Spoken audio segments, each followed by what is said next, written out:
మీతో చాలా విషయాలు చెప్పాలని చాలా బాధగా అంతేనేమో అంతేనేమో అంతులేని వేదనేమో ఆడపిల్లను కదా మళ్ళీ తిరిగి అడుగేసేది వచ్చిపోయే చుట్టూలానే నేను పుట్టి పెరిగిన ఊరికి ఇంకా పైన పొరుగురిదాన్ని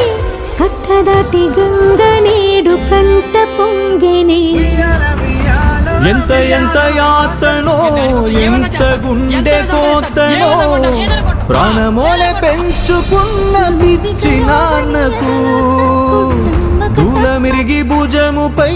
పడిన పిడుగు పాటిది ఇంత కన్న నరకమే లేదు జన్మకు